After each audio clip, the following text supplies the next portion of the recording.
Can someone who never contested party primaries become the candidate of the party? My people, Amebo Barrister, don't come again. Let me ask you a simple question. Suppose a political party conducts its governorship primaries.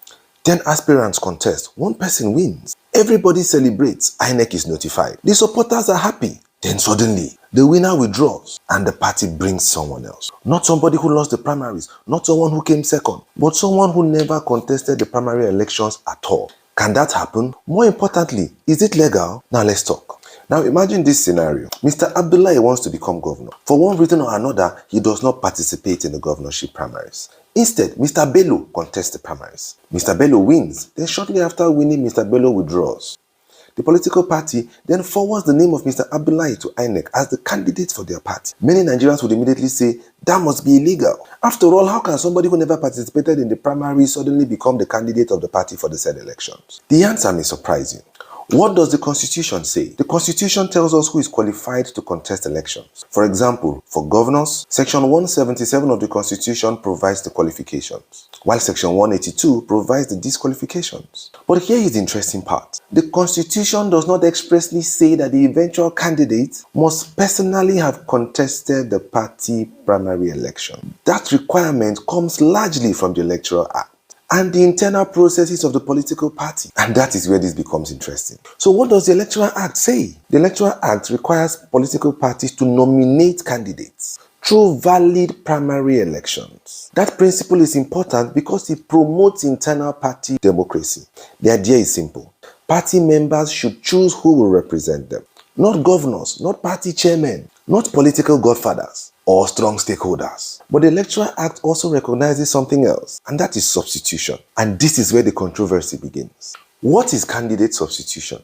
Candidate substitution simply means replacing a candidate whose name has already emerged from a valid primary election. Under the Electoral Act, political parties may substitute candidates in certain circumstances. The most common are death and voluntary withdrawal. When those situations arise, the political party may submit a replacement candidate to INEC, provided it complies with the law and the statutory timelines. So yes, the law permits substitution.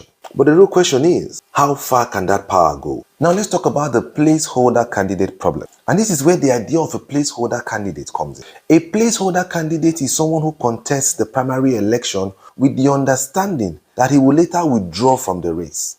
Once he withdraws, another person is brought in. The new person may never have contested the primary election, yet that person eventually becomes the party's candidate. Critics say that this defeats the whole purpose of the primaries because party members voted for one person and another person eventually appears on the ballot. Supporters respond differently. They argue that if the Electoral Act permits substitution and the statutory conditions are met, then the replacement candidate is entirely lawful. What have the courts said?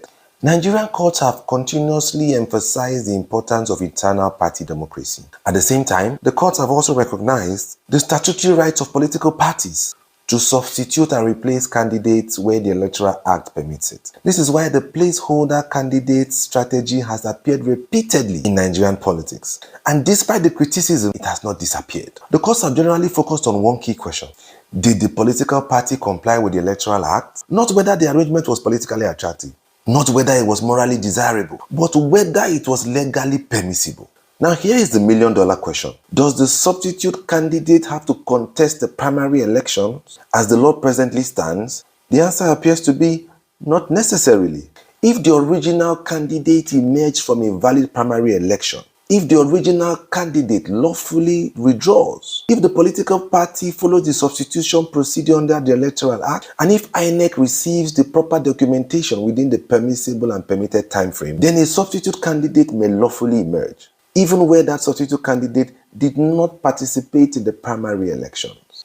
That is the current legal reality, whether people like it or not. But is this good for democracy? That's a different question altogether. Many legal scholars and election observers argue that placeholder candidacy undermines the place of internal party democracy. And the argument is simple. Party members vote for candidate Bello, yet candidate Abdullahi eventually appears on the ballot. That, they say, defeats the spirit of the primary election process. Others argue that political parties need flexibility to respond to changing circumstances. And the Electoral Act gives them that flexibility. This is where desirability and legality begin to part ways. Because something may be legal, yet still raise germane and genuine democratic concerns. Let's conclude this session. So can a person who never participated or contested in the party's primaries eventually become the candidate of the party for the general elections?